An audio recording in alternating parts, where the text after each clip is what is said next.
प्रिय विद्यार्थियों, आज हम एमए पॉलिटिकल साइंस फाइनल के राजनीति विज्ञान के पेपर मॉडर्न पॉलिटिकल थॉट में गोपाल कृष्ण गोखले के बारे में चर्चा करेंगे।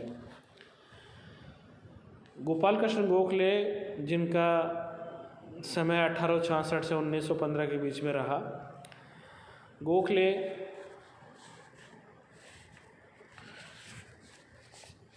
के अनुसार ब्रिटिश शासन का उच्चतर उद्देश्य मेरे मत में यह है कि हमें शयन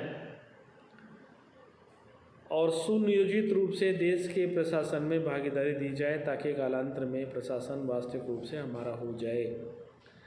इसका मतलब ये हुआ कि ब्रिटिश शासन के प्रति गोपाल कृष्ण गोखले का बहुत ही उदारवादी रवैया रहा। उनका ये मत था कि धीरे धीरे करके भारतीय इस लायक हो सकेंगे जिससे कि वो अपने शासन की जिम्मेदारी स्वयं निभा सकेंगे। गोपाल कृष्ण गोखले आधुनिक भारत के ऐसे उदारवादी नेता थे जिन्होंने देश सेवा के लिए राजनीति को कर्तव्य भावना के साथ अपनाया और अपने विचारों से तत्कालीन उदारवादी कांग्रेस के चिंतन तथा भारत के संवैधानिक विकास को प्रभावित किया। गोखले महादेव गोविंद रानडे को अपना राजनीतिक गुरु मानते थे तथा उन्होंने मानवीय क्रियाकलाप में अंतरात्मा की प्रधानता पर बल दिया और राजनीति में नैतिकता को सबसे उच्च स्थान दिया। गोखले ने भारत के राजनीतिक, आर्थिक, सामाजिक क्षेत्रों में अपने चिंतन का प्रसार किया तथा सभी क्षेत्रों में नैतिकता के स्पर्श की कामना की। उन्होंने सदैव क्रमिक सुधारों का पक्ष लिया और भारत के लिए पूर्ण स्वराज्य की मांग को अव्यवहारिक माना। ब्रिटिश चरित्र और परंपरा में उन्हें सदैव विश्वास था और वो कहते थे कि जिस दिन न्यायप्रिय अंग्रेजों को ये विश्वास हो जाएगा कि भारत स्वशासन के लिए सक्षम है, उसी दिन सारे अधिकार भारतीयों को दे करके चले जाएंगे। गोपाल कृष्ण गोखले के जैसे कि हमने चर्चा की, गोपाल कृष्ण गोखले एक उदारवादी नेता थे और वो ब्रिटिश से न्यायप्रियता में उनका विश्वास था। वो उदारवादी नेता थे और अंग्रेजों की न्यायप्रियता में उनका विश्वास था। उनके जीवन परिचय के बारे में हम चर्चा करते हैं तो गोपाल कृष्ण गोखले का जन्म 9 मई 1866 को महाराष्ट्र के रत्नागिरी जिले के गांव कोटलक में हुआ था। उनके पिता का नाम कृष्णराव तथा माता का नाम सत्यभामा था। पिता कृष्णराव कोल्हापुर की देसी रियासत में कांगल नामक स्थान पर लिपिक का कार्य करते थे।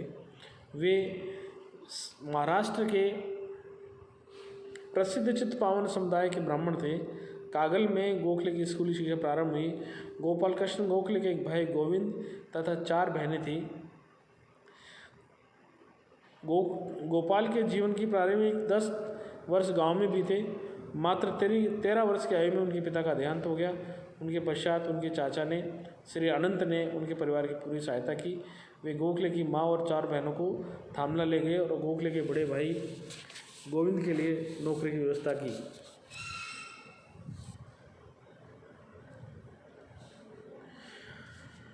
गोविंद ने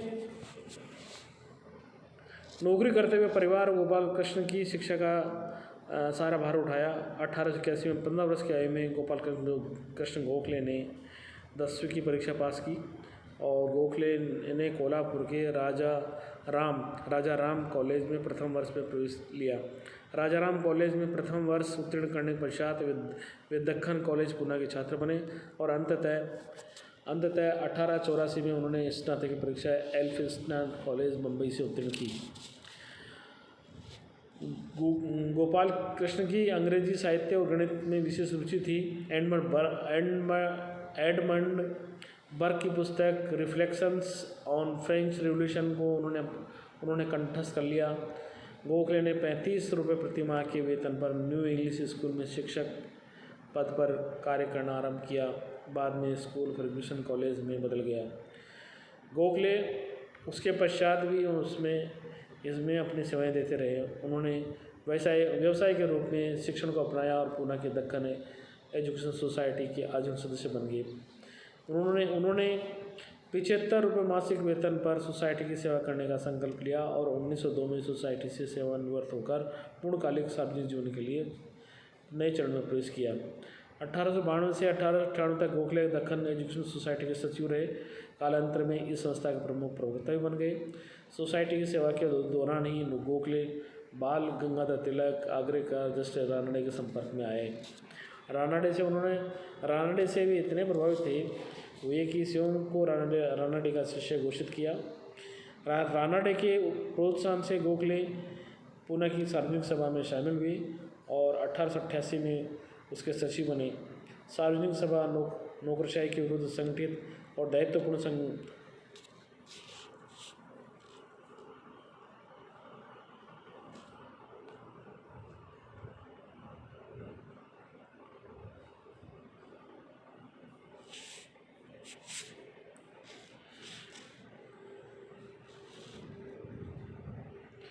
भारतीयों के दृष्टिकोण और आकांक्षाओं के प्रति ब्रिटेन में सकारात्मक और सहानुभूतिपूर्ण वातावरण बनाने के उद्देश्य से गोखले ने 1897 से 1914 के बीच 7 बार इंग्लैंड की यात्रा की।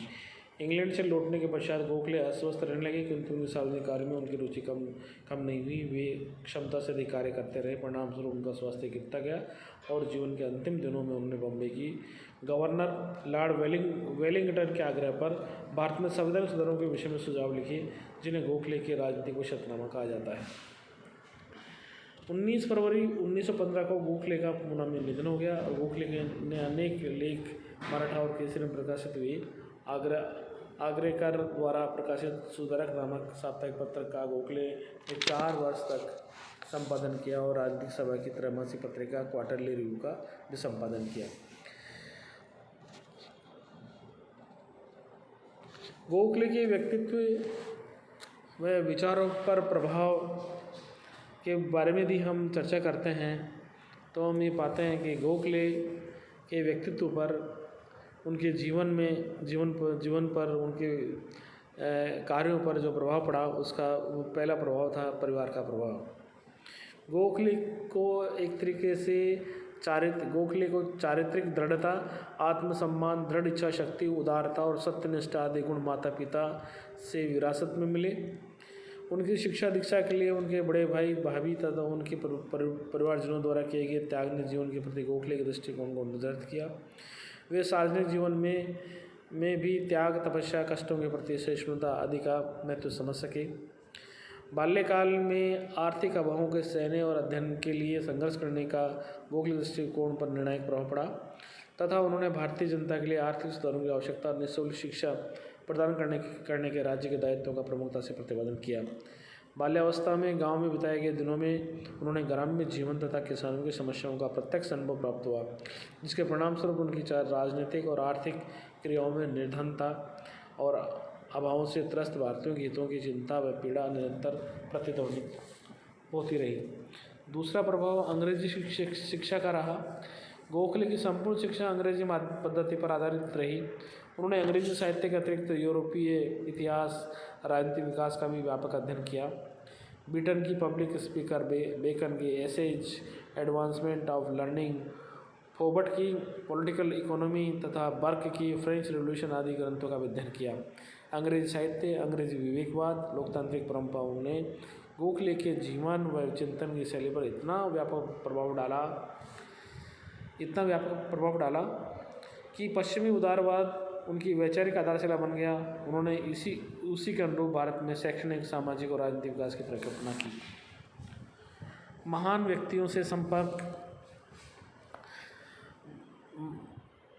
गोखले के व्यक्तित्व और विचारों पर उस समय के जो महान विद्वान और जो व्यक्ति थे उनका निर्णायक प्रभाव पड़ा। उनमें महादेव गोविंद रानडे, दादा भाई नौरोजी, फिरोज शाह मेहता, आगरेकर, बाल गंगाधर तिलक, जी.वी.जी. जोशी आदि का उल्लेख किया जा सकता है।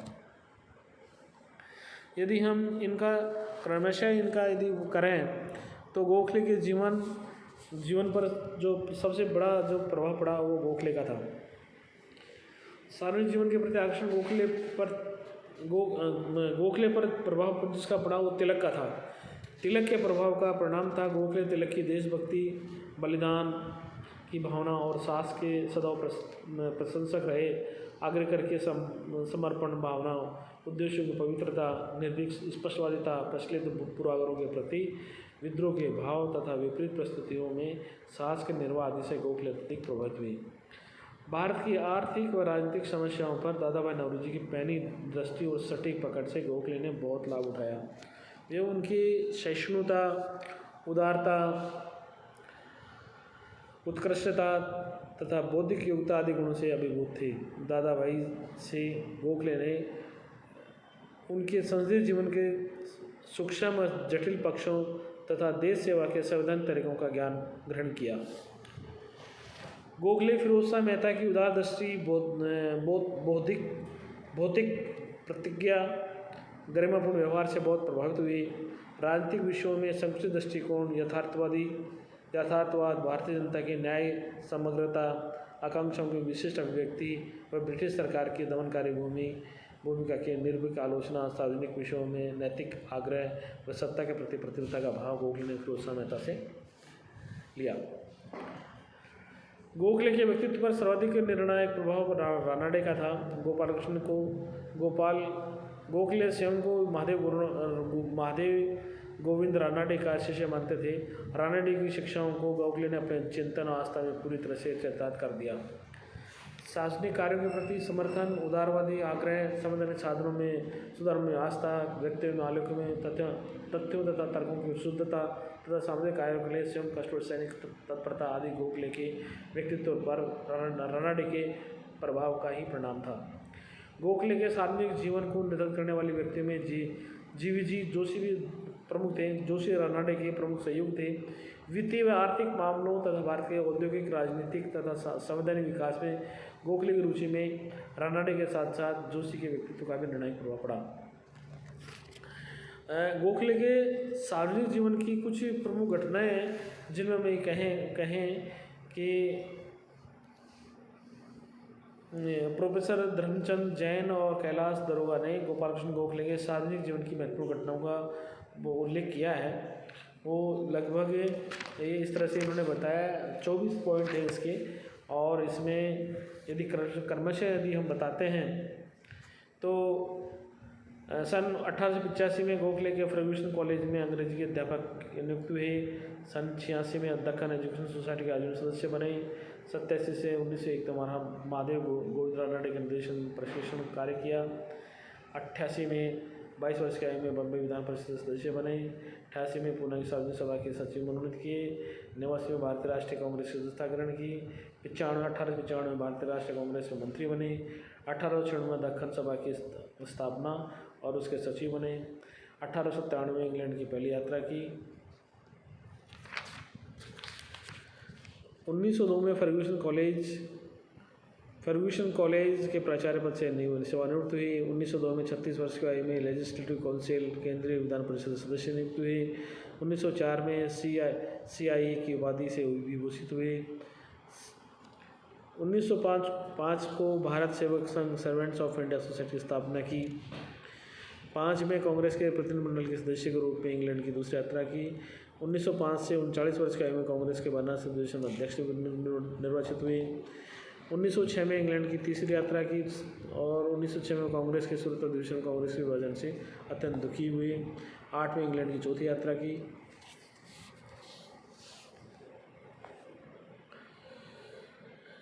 9 में पार्लियामेंटो सुधारों से गोखले को निराशा हुई और 1912 में इंग्लैंड की 5वीं यात्रा की। 1912 में इंग्लैंड की यात्रा लौटते समय गांधी के निमंत्रण पर दक्षिण अफ्रीका गए। 13 में इंग्लैंड की छठी बार यात्रा की। लोक सेवा आयोग के अध्यक्ष सदस्य के रूप में भाग लिया।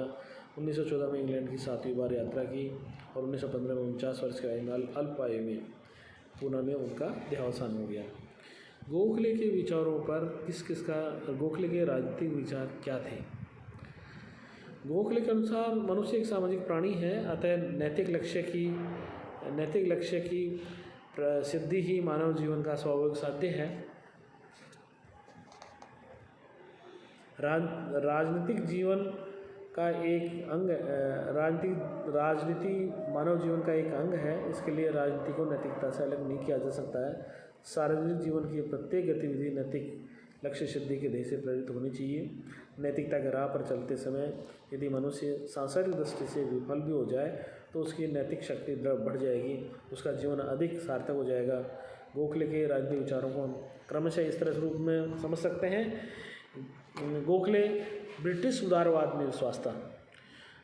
पहला जो विचार उनका कि वो ब्रिटिश उदारवाद में विश्वास करते थे। उनका मानना था कि ब्रिटिश जो साहित्य है वो उदारवादी चरित्र से भरा हुआ है, जो उदारवादी चरित्र है उससे भरा हुआ है। और यदि ऐसा अंग्रेजी साहित्य में, शिक्षा में इस तरह से उदारवाद है तो एक दिन ऐसा आएगा कि भारत में भी इसका प्रभाव पड़ेगा। भारत के तत्कालीन उदारवादियों को ब्रिटिश शासन में मुख्यतः दो कारणों से गहरा विश्वास था। प्रथम, ब्रिटिश शासन के न्यायप्रियता में विश्वास। द्वितीय, ब्रिटिश शासन की लोकतांत्रिक संस्थाओं तथा शिक्षण पद्धति के प्रति आकर्षण।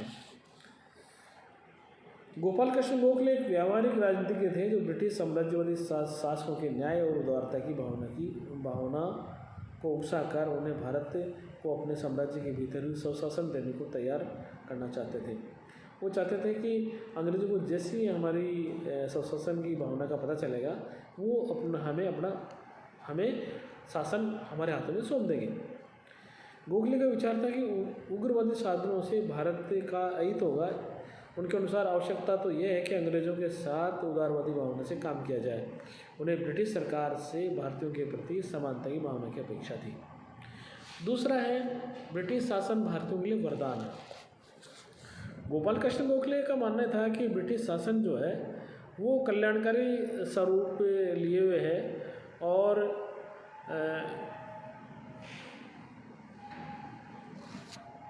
वो उनका विश्वास ये था कि ब्रिटिश शासन कल्याणकारी स्वरूप लिए हुए था और इसमें उनका विश्वास था। उनके अनुसार ब्रिटेन के साथ संपर्क बनाए रखने से भारतीयों की बौद्धिक प्रतिभा चमकेगी, दृष्टिकोण विकसित होगा और भावी भारत के निर्माण का मार्ग प्रशस्त होगा।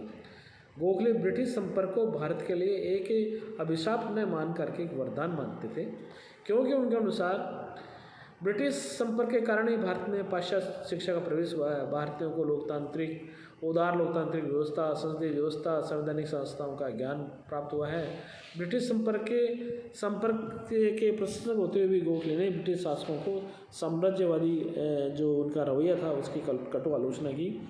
उन्होंने ब्रिटिश शासन द्वारा भारतवासियों को उत्तरदायित्वपूर्ण पदों से वंचित रखने को अनुचित ठहराया।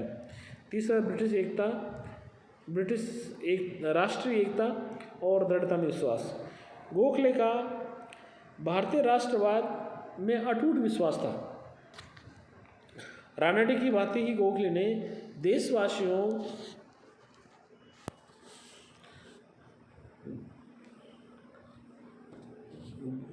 गोखले का भारतीय राष्ट्रवाद में अटूट विश्वास था। रानडे की भांति गोखले ने देशवासियों के नैतिक, बौद्धिक, शारीरिक योग्यताओं के विकास पर पूरा बल दिया। उनके अनुसार कठोर परिश्रम, त्याग, सामाजिक चेतना और नैतिक विकास के आधार पर ही राष्ट्रीयता की सुदृढ़ नींव डाली जा सकती है। राष्ट्रवाद के लिए एक पवित्र भावना आवश्यक है, जिसका तभी विकास हो सकता है जब भारतीयों को सामाजिक क्षमता में वृद्धि हो, उनके नैतिक चरित्र का उत्थान हो। राष्ट्रीय दृढ़ता और निष्ठापूर्ण प्रयासों द्वारा ही भारतवासी अपनी समस्याओं का समाधान करने में सक्षम हो सकेंगे। उन्होंने हिंदू मुस्लिम एकता को भारतीय राष्ट्र के लिए कल्याणकारी माना तथा दोनों ही समुदायों में से उन्होंने अपील की कि परस्पर सहिष्णुता और संयम से काम लें।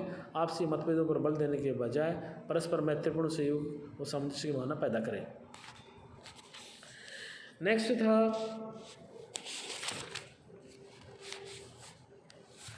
उन्नीस में उन्होंने भारत सेवक समिति सर्वेंट्स ऑफ इंडिया की नामक संस्था की स्थापना की।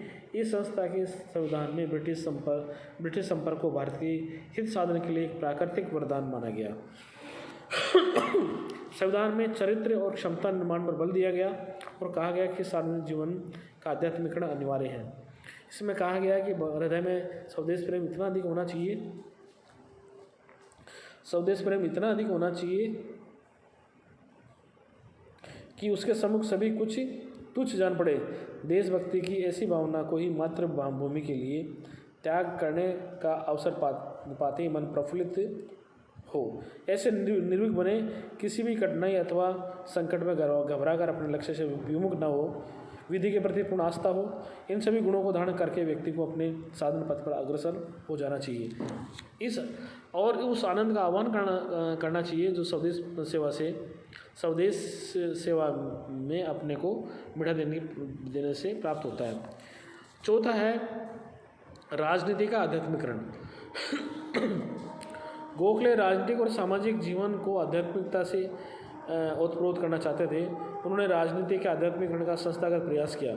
सार्वजनिक आचरण की पवित्रता और नैतिक मूल्यों के प्रति गोखले के समर्पण को गांधी जी ने अपने राजनीतिक दृष्टिकोण और व्यक्तित्व का आधार बना लिया था। इसी कारण महात्मा गांधी ने गोखले को अपना राजनीतिक गुरु कहा था। पांचवा है उनके राजनीतिक विचारों में स्वशासन की धारणा। गोपाल कृष्ण गोखले स्वशासन को अपनाना चाहते थे। स्वशासन की धारणा गोखले में एक तरीके से गोखले ब्रिटिश शासन के अधीन स्वशासन चाहते थे। ब्रिटिश शासन को एक ईश्वरीय वरदान मानते हुए उससे पूर्ण संबंध विच्छेद को वे भारतीयों के लिए अहितकर मानते थे। 1907 में इलाहाबाद में दिए गए अपने एक के भाषण में उन्होंने कहा, मेरी आकांक्षा है कि मेरे देशवासियों की स्थिति अपने देश में वैसी हो जैसी कि अन्य लोगों की अपने देश में है। मैं जाति या संप्रदाय के भेदभाव से परे प्रत्येक नर नारी के पूर्ण विकास का समर्थक हूँ। मैं चाहता हूँ कि उन पर किसी प्रकार के अप्राकृतिक प्रतिबंध न लगाए जाएं। मैं चाहता हूँ कि भारत विश्व के महान राष्ट्रों में राजनीतिक, औद्योगिक, धार्मिक, साहित्यिक, वैज्ञानिक और कला के क्षेत्र में अपना उपयुक्त स्थान ग्रहण करें। मेरी आकांक्षा यह है कि ये सभी आदर्श ब्रिटिश साम्राज्य के अंतर्गत ही प्राप्त हो।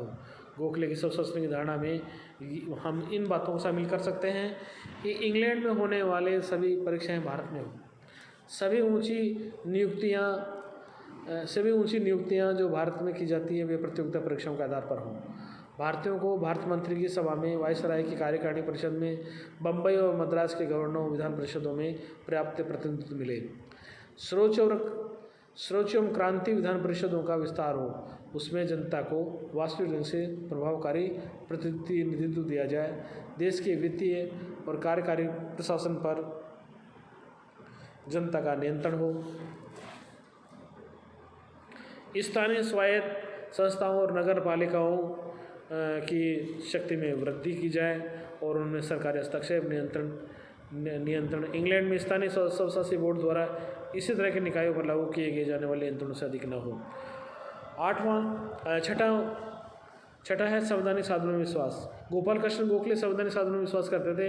वो एक तरीके से उनका मानना ये था कि अतिवादी विचारों को नहीं अपनाना चाहिए। गोखले वैधानिक आंदोलनों में अडिग विश्वास था। उग्र विचारों और असंवैधानिक साधनों के विरुद्ध थे। ब्रिटिश शासन के अंतर्गत स्वशासन के लक्ष्य को वे संवैधानिक साधनों से ही भारतीयों को अंग्रेजों की सहानुभूति से वंचित नहीं होना पड़ेगा। यदि उग्रवादी साधन अपनाए गए तो भारतीयों को ब्रिटिश जनता से कोई समर्थन नहीं मिल पाएगा, जो कि भारतीयों के लिए अहितकर होगा। व्यवहार में गोखले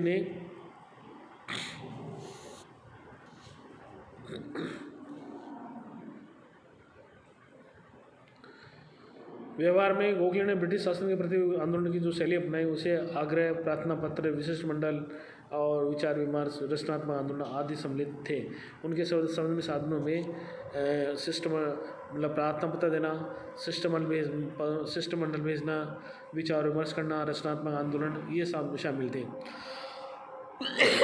उनके राजनीतिक विचार विरोधियों ने गोखले की इस प्रवृत्ति को भिक्षावृत्ति की संज्ञा दी, क्योंकि उनके अनुसार वे विरोधी को झुकाकर अथवा उसे नष्ट करके उसे मांगे मारने के लिए विवश नहीं करना चाहते थे। प्रत्येक मांगों के औचित्य के आधार पर उनकी पूर्ति के लिए प्रेरित करना चाहते थे। संवैधानिक साधनों के प्रति गोखले की आस्था का व्यवहारिक स्वरूप यह है, वो ये मानते थे कि हिंसक साधनों को अपनाने से केवल घृणा, प्रतिहिंसा और प्रतिशोध ही पनप सकता है। भारतीय जनता इस समय इतनी सक्षम नहीं थी कि ब्रिटिश साम्राज्य की शक्ति का सफलतापूर्वक प्रतिकार कर सके। सातवां, सत्ता के केंद्रीकरण का विरोध। गोपाल कृष्ण गोखले सत्ता के केंद्रीकरण के पक्षधर नहीं थे और भारतीयों को उनके अधिकार तभी प्राप्त हो सकते हैं जब ब्रिटिश सरकार सत्ता के विकेंद्रीकरण की नीति अपनाए। गोखले की मान्यता था कि सत्ता का केंद्रीकरण प्रशासकीय निरंकुशता को बढ़ाता है और प्रशासकीय स्वेच्छाचारिता पर अंकुश लगाने तथा सत्ता के केंद्रीकरण के लिए गोखले ने सुझाव दिए। उनमें ये हैं प्रांतीय विधान परिषदों शक्ति में वृद्धि करके प्रांतीय विकेंद्रीकरण का मार्ग प्रशस्त किया जाए। जिला प्रशासन में कलेक्टर की स्वेच्छाचारिता को रोकने के लिए प्रत्येक जिले में जिला स्तरीय परिषद का निर्माण किया जाए। हब हाउस विकेंद्रीकरण आयोग के समक्ष गोखले ने सत्ता के विकेंद्रीकरण के लिए 3 सुझाव दिए थे। प्रथम, सत्ता में सबसे अच्छी इकाई पंचायत के रूप में सबसे नीचे ग्राम पंचायत हो जिन्हें शासन संबंधी पर्याप्त अधिकार दिए जाएं। द्वितीय, पंचायतों के बाद जिला परिषदों का गठन हो, यह सत्ता का मध्य स्तर है। तृतीय, इसके द्वारा सर्वोच्च संगठन विधान परिषद का हो। परिषदों का संगठन पूर्ण सुधार के बाद किया जाता है। नेक्स्ट है प्रशासकीय सुधारों की आकांक्षा। गोपाल कृष्ण गोखले भारत में वित्तीय, प्रशासकीय और आर्थिक सुधारों के प्रबल समर्थक थे। उन्होंने ब्रिटिश सरकार पर भारत के लिए भौतिक और नैतिक उत्थान हेतु सकारात्मक कदम उठाने के लिए दबाव डाला। 9वां है स्वदेशी और बहिष्कार। गोपाल कृष्ण गोखले ने स्वदेशी और बहिष्कार आंदोलन पर भी अपने विचार प्रकट किए। बहिष्कार को वे ऐसा ही अस्त्र मानते थे जिसका प्रयोग अंतिम विकल्प के रूप में किया जाना चाहिए। गोखले स्वदेशी के समर्थक थे। उनके अनुसार मातृभूमि के लिए त्याग सर्वोत्तम स्वदेशी भावना है। स्वदेशी के आदर्श को क्रियान्वित करने के लिए गोखले ने हथकरघा उद्योग का पुनरुत्थान करने, उसे आधुनिक रूप देने के महत्व पर अधिक बल दिया। स्वदेशी आंदोलन गोखले के राजनीतिक और आर्थिक दोनों प्रकार का आंदोलन था।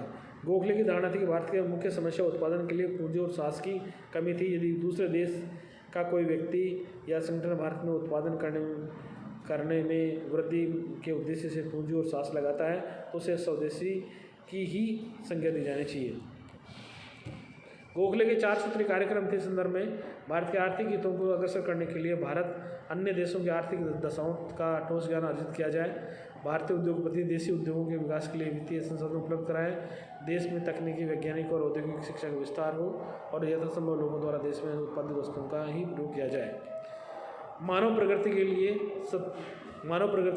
लिए स्वतंत्रता में विश्वास। गोखले का स्वतंत्रता में गहरा विश्वास था। भारत की पराधीनता से उन्हें अत्यधिक कष्ट था। ब्रिटिश राजनीतिज्ञों से उनका आग्रह था कि भारत पर इस तरह शासन करे कि भारतवासी पश्चिम के उच्च आदर्शों के अनुसार स्वयं अपने शासन करने योग्य बन जाए। और स्वतंत्रता के लिए गोखले न्यायपालिका, कार्यपालिका की पृथकता के समर्थक थे। उनका कहना था कि दोनों को संयुक्त हो जाने से नागरिकों की स्वतंत्रता खतरे में पड़ जाएगी। उन्होंने भारतीय जनता के व्यक्ति की स्वतंत्रता और प्रेस स्वतंत्रता का दृढ़तापूर्वक समर्थन किया।